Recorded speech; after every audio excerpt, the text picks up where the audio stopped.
You're listening to Forecast, the marketing podcast for professional services leaders. If you're looking to generate more leads, win more deals, and take your firm to the next level, this show is your shortcut.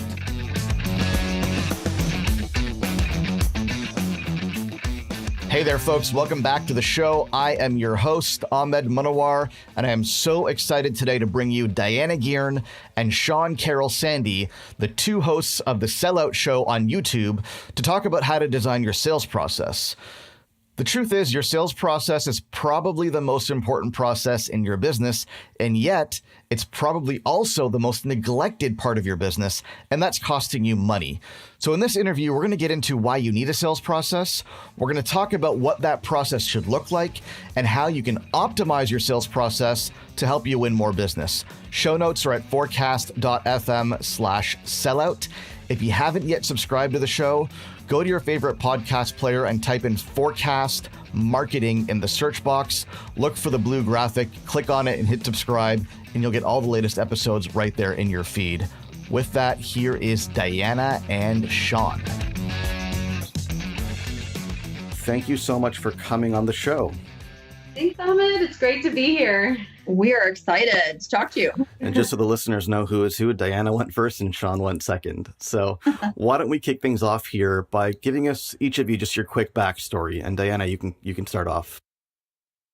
Sure, great. So I'm Dianna Geairn, and I am the founder of The Irreverent Sales Girl, which is really an entertainment multimedia company for salespeople who are, as we say, boots on the ground, phone in the hand, who are every day doing sales. And it's designed specifically to not only be entertaining, but very useful in your sales. And, you know, I've been blogging as the Irreverent Sales Girl for about 8 years. And I've found that I was just addressing my own sales challenges. You know, if I would run into a sales challenge, I created this little muse called the Irreverent Sales Girl, where I'd ask, what would the Irreverent Sales Girl do? And then I'd write it down, and all of a sudden I had a following on Facebook. So anyway, it's been super fun. I've been doing it for about 9 years, and I get to connect with people like you. I sell, as I say, I sell during the day, and I fight sales crimes by night. Well, that's a hell of a tagline. Tell me, what were you doing when you started writing down your musings? Yeah, so I was working with this amazing coach, and she was bold and brassy, and these were things that I wasn't really necessarily that great at. And unfortunately, she got a diagnosis of Lou Gehrig's disease, right, kind of as we were getting started, which, as many people know, does not end well. And she would say to me every time that we would meet for coaching, she'd say, write this down, write this stuff down. It's working, because you're going to need it. You're going to write a book someday. You're going to need it. But what she was really saying is, you know, I'm not going to be around forever. But anyway, so one day I just looked at these 20 pages of, you know, that college lined paper with the ink all curling it up and all these beautiful things that we come up with that were really wonderful about sales. And I'm like, you know what? Nobody is saying these things. So that's where I kind of created the Irreverent Sales Girl. And that's where I started getting the information about what I was posting. I always love the stories of kind of accidental businesses. So when you kind of do something for yourself, or you write something down, or you take notes, or you just try to document something that you're learning, and then all of a sudden you develop this audience and people discover it and you build a business around it. I mean, those are really the most organic and exciting kinds of businesses. So I love that story. Thanks for sharing that. Thank you. Shawn, tell us a little bit about your background. Well, I guess my mother would tell you I've been selling since I was born. And I think that that's so much of who I am. Problem solving and pushing boundaries, I think, is what a lot of people will tell you I do. And it just has served me so well in life. And in my sale, I've spent nearly 2 decades with a sales career where I've sold TV for a horrible TV station. I was very successful selling the worst station in the market. I've sold really sexy things like print, business cards, digital print, as well as flexible office place solutions. And along the way, I realized that I had a really unique way that I would take my strategy to market and really connect with people, differentiate myself. And I decided I wanted to open an agency, but I didn't want to open a marketing agency. I wanted to do something different. so that small businesses and people who are trying to expand their reach and had an option not to just say, oh, well, I think marketing and advertising are going to solve my problems. They really had to take their product to market. They had to go and sell. But there's just really no one to help fill that gap to say, well, let's build a sales strategy. And then here's your process. Here's how we execute that sales strategy, and then follow up with coaching and training. So that's how the selling agency was born. It was born to fill that problem. And so that's how we service our clients today. We help them deeply differentiate their offers and how their go-to-market strategy executes those offers so that they can profoundly connect and compel people. What we do, we feel like, is, it's selling as a service, and we want to help people understand how to do that. So that's how the selling agency was born. And I love what I do.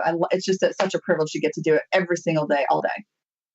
Excellent. Well, you're both living the dream, and I'm excited to have you on the show because you're really doing the kind of things that a lot of our listeners are doing, building up their own businesses, building their agencies, and really kind of trying to find a way to best monetize their skills and their expertise. And you guys are doing an incredible job of that. So glad to have you on board. Tell us the story of the SellOut Show, if you don't mind. And I'm gonna preface this for listeners.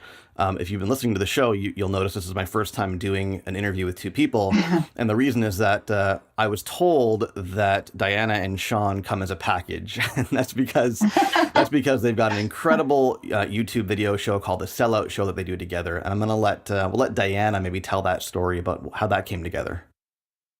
Yeah, well, so Shawn and I met, we belong to a group of women called the Women Sales Pros. And we met during that, but then we really kind of connected at the Sales Machine in New York last year. And the thing about Shawn is she is snort out your coffee funny.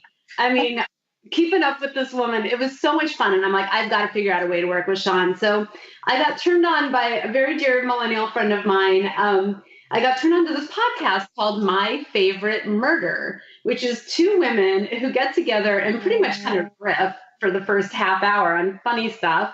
And then they share their favorite true crime stories, which is a little creepy, but it's a hilarious show. So I was like, oh my goodness, what if somebody brought this to sales? This idea of, I just think that sales shows are so boring and not even really on point. A lot of times it's people who used to sell kind of remembering. Shawn and I are both in the trenches every day. So I called her up and I'm like, Shawn, go listen to one of these episodes of My Favorite Murder and then call me back. So she did. This was like Christmas time. And I said, we've got to do this. We have got to do this for sales. And we got to go on video because I think that's where the future's at. So we still haven't even figured out how to get a podcast on iTunes, but I'm sure that's coming. So that's how the SellOut Show was born. Awesome. I love it. No, I've watched a bit of it. And I was telling you before we hit record, the sales industry is so filled with just the same old drivel, right? It's the same kind of people saying the same stuff over and over and over again ad nauseum. And you guys have this really fresh perspective you bring to the table that clearly stands out. So it's really well done. I'm a little curious before we jump into today's topic to learn more about how this kind of ties into, your sales process. How does it tie into your both of your respective businesses? I'll let Shawn take that one. Well, I mean, the SellOut Show, at its core is meant to be like what Dianna and I say, we call it's for people who are boots on the ground, phone in the hand, in the trenches selling. So whether it's for business owners or salespeople, SDRs, account executives, whatever, people who are selling every day. And what the stuff we talk about is meant to be practical, actionable, and advice. And the way we built this around our own individual sales processes is this is meant to feed our lead generation. Essentially, it's you like what you hear, bring it to your manager. Dianna and I have this super awesome plan to take the show on the road and do some live conference shows. Some of our most awesome segments like the great do-over and sales fails and hey mom, look what I did. These silly things that we do, but where we actually talk about we do a post-mortem on something and why it worked, or we break apart an email or something like that. These are things that if you've ever been to sales training or conferences and sat in these things and listened to people, you kind of want to lead before you stab yourself in the eye with a pencil.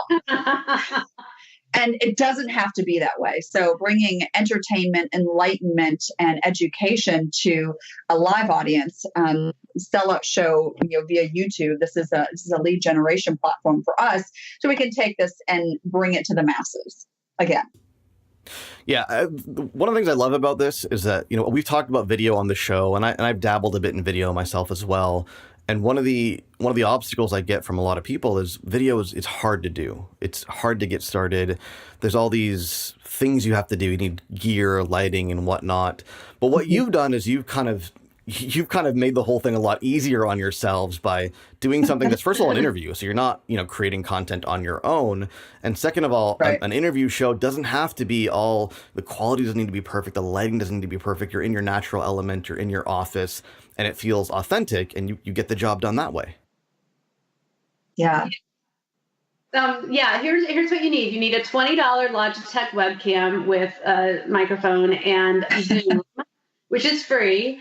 And then you hit record, and then it gives you a file, and then you load it up to YouTube, and you call it a show, and then you tweak it as you go along. One of the things that Shawn and I said at the beginning was the first episode of the first season of The Simpsons was terrible, but they started. So that's what Shawn and I did. We just started, and I encourage people. It doesn't have to be video, but just start. Mm-hmm. Yeah. Yeah, absolutely. No, it's good stuff. So let's jump into the topic. I wanted you both to come on and talk to us about sales process. Now, our listeners are, they're consultants, they're professional services providers. They're typically not marketing and sales folks, and they may not have as deep of an appreciation as you do on the importance of having a sales process. So maybe to kick things off, tell us why this idea of having a sales process is so important to your business.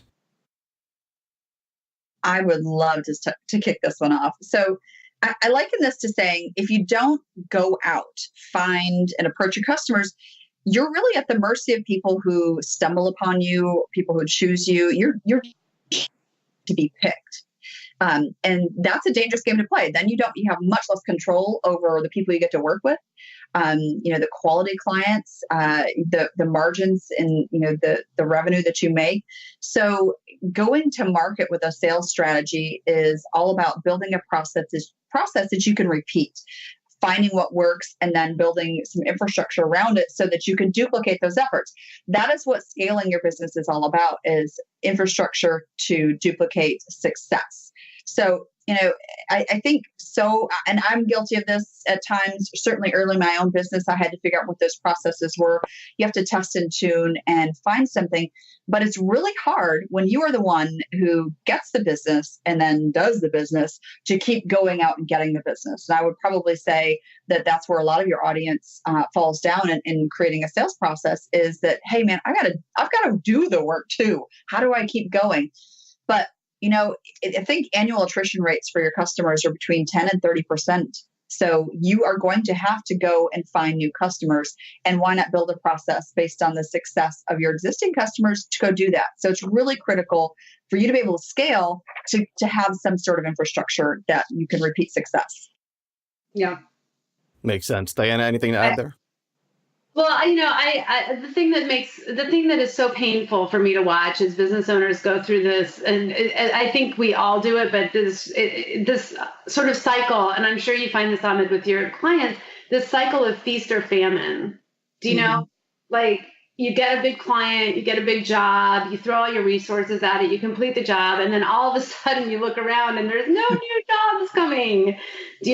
So one of the things that I really love to talk about with business owners is how to sort of avoid that feast or famine cycle. And it's about building some habits that are actually relatively, once you get into the swing of them, they're relatively easy to do.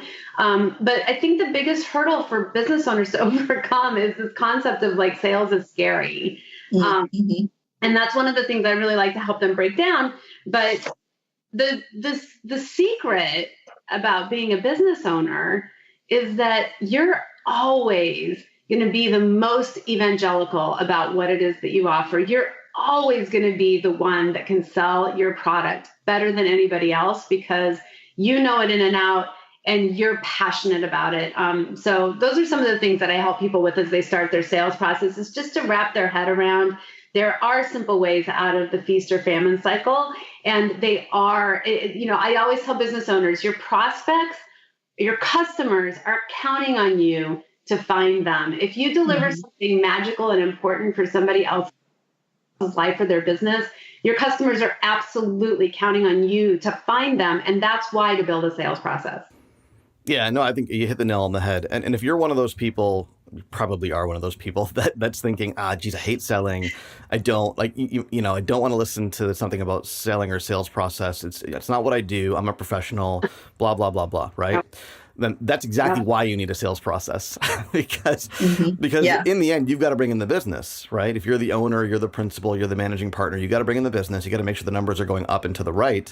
And if you've got to kind of scramble every month and figure out what to do next, I mean, that's valuable energy and resources that you're using up trying to make stuff up on the fly that you could be using towards, doing what you do best, right? If you have a sales process, what I'm hearing from you is if you have a sales process, it makes things simple. You don't need to think about what to do next. It removes the guesswork and you just go through the process month in, month out. Yeah. And you make it a priority. I think that discipline is hard for any seller. I can talk to account executives, SDRs, business owners, accountants. I used to be an accountant, right? And discipline and doing things and choosing what things to make a priority is kind of everyone's difficulty, but especially for business owners or people who have a practice or a service, you have to accept that you are the chief revenue officer driving sales, and you have to make this a priority, and there is no if, and, or but. Yeah, sorry, we need to go back for a minute. I used to be an accountant. I know. So what's your? We got to talk about this. What's your accountant turned sales story? Well, actually, I have a group of clients right now, and they are in the recruiting industry, and so many of the people that are producers who work a full desk, they both recruit, but they also work job opportunities. They came from the industries that they were in. So there's a whole financial division that I think she calls herself a recovering accountant.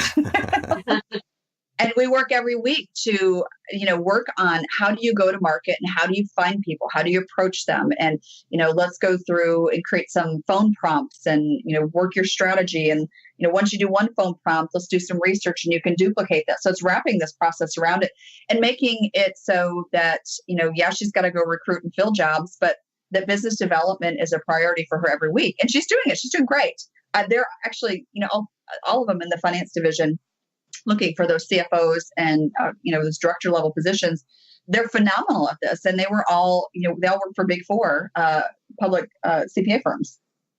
Awesome. Well, it's always lovely to meet a fellow bean counter doing more interesting things now than accounting. That's what she said. She's like, if I had to go back to accounting, just shoot me. Yeah. This is much more interesting. Yeah. Awesome. So let's say I'm sold now. I'm convinced. Okay, I need a sales process. I need some kind of repeatable, scalable process, like you mentioned, to break out of the feast or famine cycle and be able to generate business when I need it. What does that typically look like? Is there any kind of framework you can share with us to help structure a sales process? Absolutely. Well, I'm interested to hear Shawn's because I frankly have never heard the selling agency's sales process. So I have my own, but I would love to hear what Shawn does. Oh, yes. Well, in your download, the 5 Ps to lead generation, the first one you talk about profile. I love the way you talk about this. This is one of the cornerstones of how we go to market with our clients, and it's building that target profile. Like who exactly is it we're going to talk about? Not just defining them, but knowing, what's the skin that they live in, and really getting so deep down into where your customers live. I'm talking about, not just what industry are they in, what market are they in, how big is their business, but where do they search for problems, and how would they phrase a problem, and what's their day look like? And knowing what someone's day look like, and Dianna and I laugh about this because we talked about this on the show, knowing where and what someone eats for lunch tells you so much about how to sell to them. Are they, a 3 martini lunch? Someone's taking them out to lunch all the time. They're a high level position and that's the way you need to go. Or, are they, slamming a Diet Coke with a bag of Cheetos and a My Lentil Chaser sitting at their desk, or do they never get to have lunch? Knowing these details, painting a really specific picture about the person that you want to connect with tells you how to not only go to market with them, but how to empathize with them, and then how you engage them and how you can build trust and credibility. That is the first and foremost, thing to look for. So you've got that in your list too. And I think that is so key. And I love what you say about that, where building the profile of your ideal client, this is where the battle is won or lost. I love your quote on that, Ahmad. Yeah, I'm actually taking Seth Godin's marketing seminar this summer, and cool. and it's just cool. Yeah, and it's I already think I know quite a bit about the topic, but he's really just opening up my eyes to so many things that you kind of take for granted, right? And one of the things that he's been talking about is when it comes to profiling, you've got your demographics and your psychographics, and what you mentioned is the demographics are easy, right? That's table stakes. Anybody can come up with those, right? But to really dive into the psychographics and, a day in the life, what do your customers believe? What's their worldview? Like, that's the hard stuff, right? That's the stuff that your competitors are not going to be thinking about because it's too much work, right? But if you can identify that worldview set or those beliefs or the way that they view their work, then you're already ahead of the game. Yeah, and talk to your customers about that. You get that by talking to people. Don't guess. Like, go out and validate this. We have a piece in our process when we start with clients. It's called ethnography. It comes from anthropology, where we study the existing culture of the organization. And we interview the employees, the directors, but then we also go and interview the customers to get to use their own words. We want to take their own words and how we sell to them and go to market. The only reason I know what an ethnography is because my sister's doing her PhD in sociology. So if not for that, I would have no idea what you just said. But I'm with you. Okay, so the first step in the sales process is to get that profile together of your buyer, not only the demographics but the psychographics. Really understand their language and their worldview. What comes next? Well, you also have to. I think that you need to develop a list of pre-qualifying context as well. So not only this is what my buyer looks like, this is who they are, but then what does this make? How does that make a good match for me? I wish, in all my sales career, and Dianna, maybe you would say this or agree. I wish I would have spent more time pre-qualifying people and pre-qualifying harder to say, you have to meet my requirements. So for the selling agency, we look at do they have what solutions have they tried before? If we're their first approach, it may not work. If they've tried XYZ, that's the kind of person I want. If they've hired a salesperson and it's flopped before, ideal client for me. So we put together some pre-qualifying factors that say, these are the conditions that make a great client. And, then, you've got to go find these folks. The third part is you have to go find them. Where are they?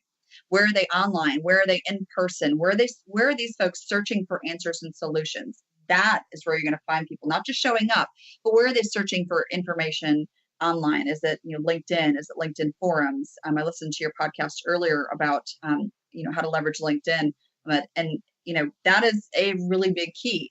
Do you have industry things? Where are you going to find people?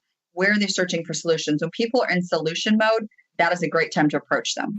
So let's jump back for a minute to this idea of pre-qualifying criteria. I'm a little curious to hear more about what should go into that list of criteria. What kind of things should we see there? Dianna, do you have any? I think you should keep going. There are some things that I can add in a minute, but yeah, I think you're on a roll. I think you should do this. Well, for one of the things for us is, say, for instance, with the selling agency, building the culture of a selling organization takes so much change management. We're going to decide that our organization is going to go to market a different way. So in your service firm or your service agency, that means to change in behaviors. So when I pre-qualify someone, I look for ways to show me that they are someone who's open to changing behaviors. Do they invest in personal development? Do they run marathons? All these different kinds of things that show me that someone's willing to, take coaching, training, advice to change behaviors. if you are trying to go into someone's business, whether you're an accounting firm or you're going to take over things, a lot of times in a service industry, you are going into some place and going to have to change some behaviors. So that's something I would definitely look for is, are they open to taking what you're going to deliver and then executing it? Do they have the acumen to be able to do that? Do they have the true decision-making power to be able to do that? All these different things should be in your pre-qualifying criteria. And let me tell you, so much of what I put in my pre-qualifying criteria comes from experience and having overlooked those things prior. Yeah. I mean, I would add on to that. So when I'm talking to somebody who's really at the very beginning stages of developing a sales process, one of the things that you mentioned before, Ahmad, was how do you take the thinking out of your process and just make it something that you do? And I think the way that you do that is you schedule a little bit of time to do the thinking. And I tell people to build their Billboard Top 100 list. So what that looks like is I ask people to start with their current and past customers as the top of their Billboard Top 100 list, because it's more fun to talk to your current and past customers than anybody else. And one of the things that you'll start to do in these conversations with current and past customers is you'll start to ask questions like, and I believe that you think that you'll know the answer to these questions, but I promise you will be surprised. I like to have people ask their clients who used to be their customers or are now, what was happening in your life or business when you decided to hire me? And then I just ask people to sit back and listen, like just ask the question and then listen, and don't respond after the first thing that they say, because they'll say one thing and then they'll dig a little deeper and then they'll dig a little deeper. And what this is going to give you is not only are they going to remember how sold they were on your business and why they bought it, which is a perfect opportunity to open new business with them. They may have something new that they want to do, but it'll also remind you of how amazing your services are and why you're important. And then what you can start to do is flesh out your Billboard Top 100 with people who are in similar situations. So, a woman who just got married may not be in the market for a baby stroller. I mean, this is a really lame kind of example, but it's very demonstrative of when she gets pregnant, all of a sudden, everyone in her circle is now a prospective customer for a baby pram or whatever. So my point is, I think you really need to start understanding what was happening in somebody's life when they decided to hire you.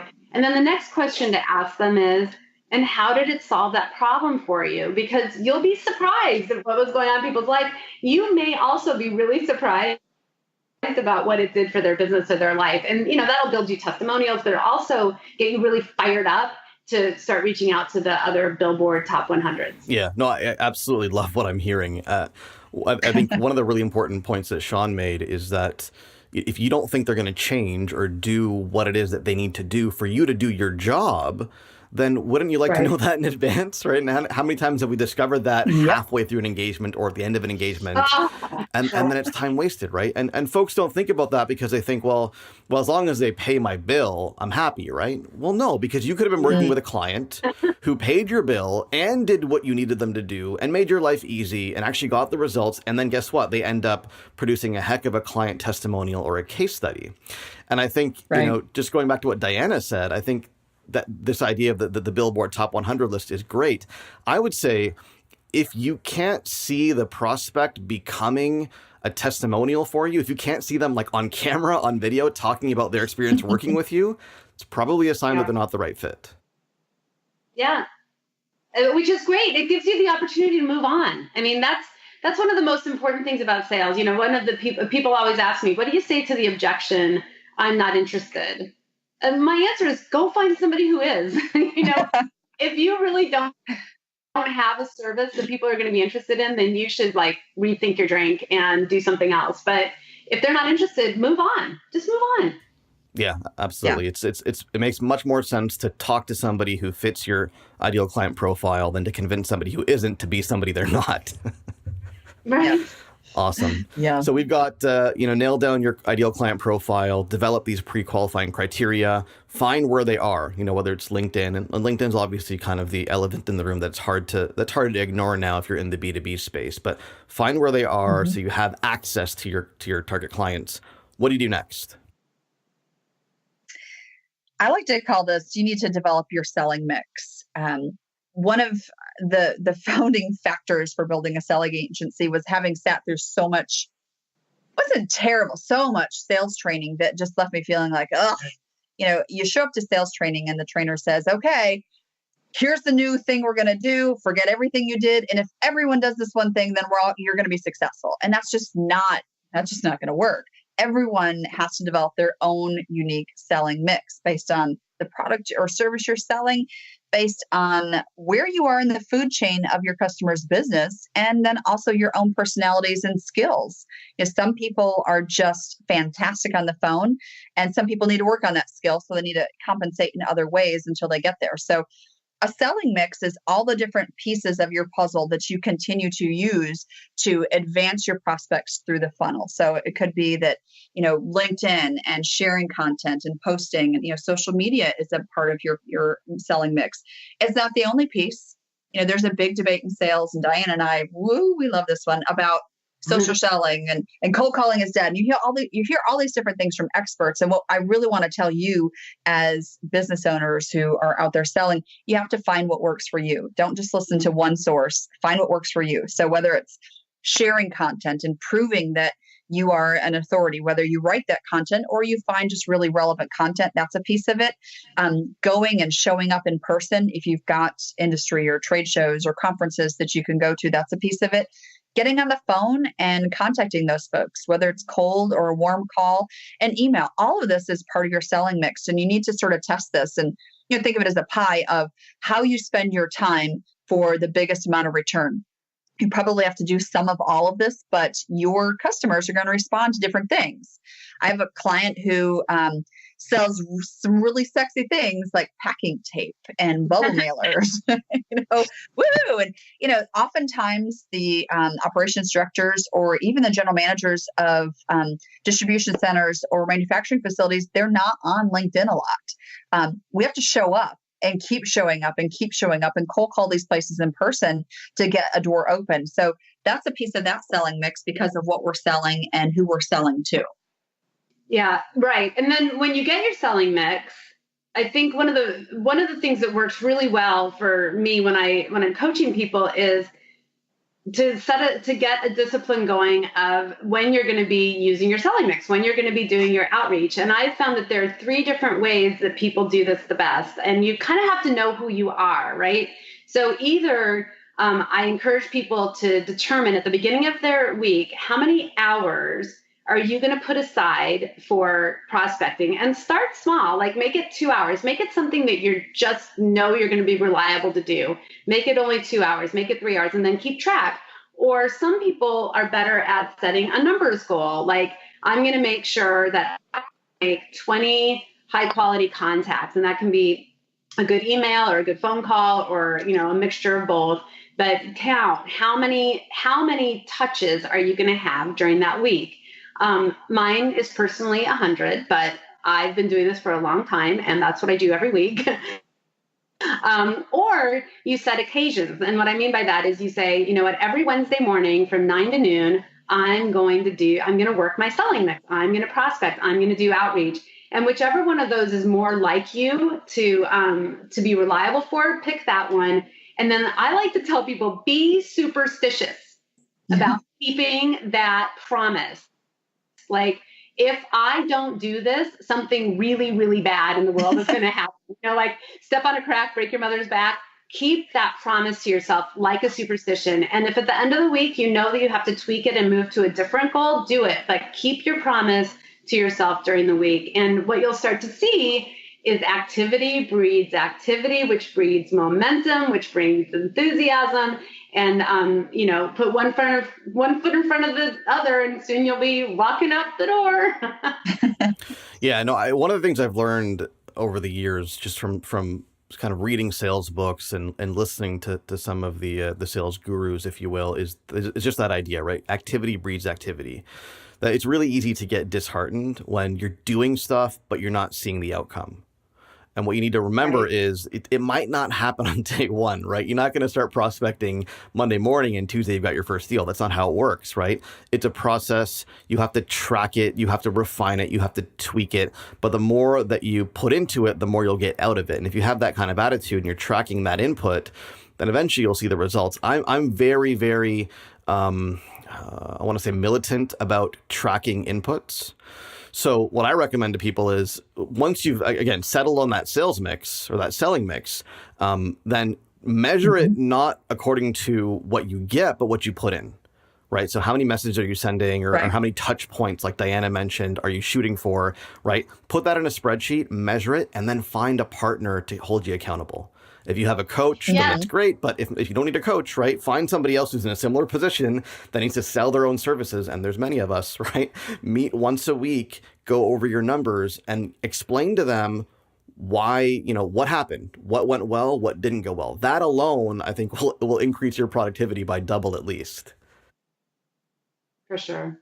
Yeah, sales is a long game. And I have a little saying that especially for business owners, because they'll say, well, I made 5 phone calls and didn't get a result, I've got to go on and do the other things. Don't confuse a crisis in confidence for what it really is, which is a lack of patience or a loss of patience or a lack of persistence. You have to persist over time. That's grit. You've got to be gritty in order to make this happen. The grittier you are, you can look behind you and see that your competitors either aren't doing this because it is hard, or they're not doing it well, or they do it just a little bit and give up. If you can be grittier than, the other people out there looking to steal your lunch money and steal your customers, then you will win. Persistence over time, you will win. You will earn customers more than they will. Yep. Be grittier. Absolutely. Let me ask you this. So when it comes to developing your selling mix, I'm wondering, where's the best place to start? On the one hand, I think maybe you could start with, well, here's my buyer's process and I want to fit into that process. And that makes a lot of sense for a number of reasons. But at the same time, you want to be practical and you want to look at, like you both mentioned, rightfully so, what's actually working for me? What have I done well in the past? How do you kind of bridge those two? What's working for me versus what's going to work into the buyer's process? Well, I think talking to your buyers, your existing customers certainly helps, and asking, how do you prefer to be contacted? And you're also, when I say that, though, not every buyer is the same, and you're going to have to make adjustments, which is why I think it's important that you have a mix of different activities and that you use. Knowing where they are and how they communicate and where they spend their time when they're making decisions is the most critical part of that. What you're doing doesn't matter as much as what your buyer is doing, period. Yeah, and a really good thing to do, a way to kind of open a conversation. One of the things that I always recommend to people is if you don't have a reason to be calling somebody, then you shouldn't pick up the phone, which doesn't mean that you shouldn't do your prospecting. It should mean that you should find a good reason to be calling somebody. And one of the things that I find really useful is asking people to call their current customers or their past customers and ask them, what are the trends that are happening in your industry right now that are impacting your business? So you can start to really understand what industry trends are, which will tell you a little bit about where to contact people or where to get a hold of them. But it'll also start to create these things that I like to call trigger events, where I can call somebody up and say, I've been talking to my clients and they're finding that the new tax reform law, I'm just going for your accountant side here, the new tax reform law is really creating challenges for some of their customers who are trying to plan for their, children's college. It changed the whole game. And is that something that you're dealing with? And what it does is it gives you the ability to be a professional who's going to add value, who's going to ask questions. But if you're asking your current customers, your future buyers shouldn't look that different from who's it worked for in the past. What are industry trends? These give you ways to sort of create these trigger events. And then from the trigger event, what you can do is you can create, and this I think is really important, create a kick the tires kind of offer for the people that you're going to be talking to cold. generate as little risk as possible for the other person on the phone to say yes to the first request. And that could be, I'm holding a lunch and learn with fellow accountants who we're all going to get together and discuss this and I'll buy your lunch for you. Or I'm holding a webinar that's going to be, just 10 people on this call, but it's going to be an intimate conversation about how people are dealing with this particular issue. So the first step is not to close a deal on your first call. The first step is to generate interest and know what your yes is going to be and make it a low risk yes.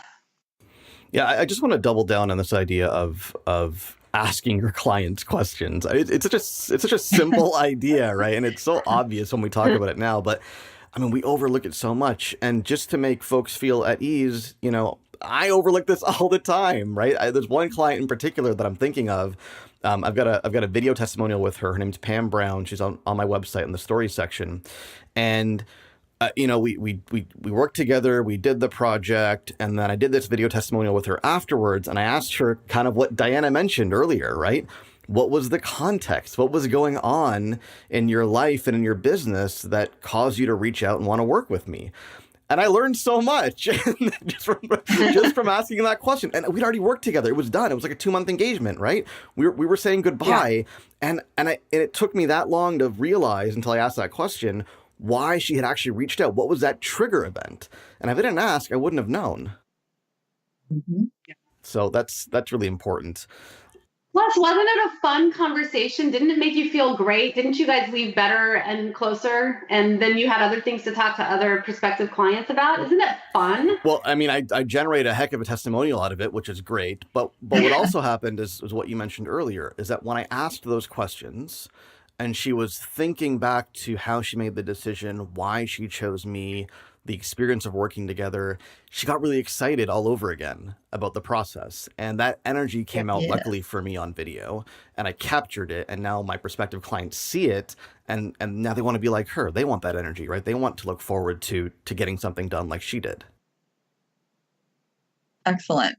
That, so much of what we do now as buyers and whether it's consumer or B2B, whatever, is we source other people's experiences. So capturing that in a testimonial or telling stories, any way in your selling mix, in your sales process, any way that you can give your prospective customers the opportunity to know what it's like to work with you, to almost try before you buy, to see someone else's experience. That is a beautiful thing. That's why Yelp and Rotten Tomatoes and, that's, TripAdvisor. That's why all those things exist right now. We trust the word of strangers over the word of what you say about your business. So those are really, really powerful parts of your selling mix when you can get someone else to tell, or give someone the insight so they can see what it's like to work with you. Absolutely. Listen, Dianna, Shawn, I mean, we could do this all day, and I'm inclined to, but I think we got to leave some of the good stuff for the SellOut Show, so folks will tune in and watch that as well. Before we wrap up, anything that either of you or both of you want to mention? Well, I'll start. Absolutely go to YouTube, search the SellOut Show, SellOut show. Subscribe, enjoy. We can't wait to see you there.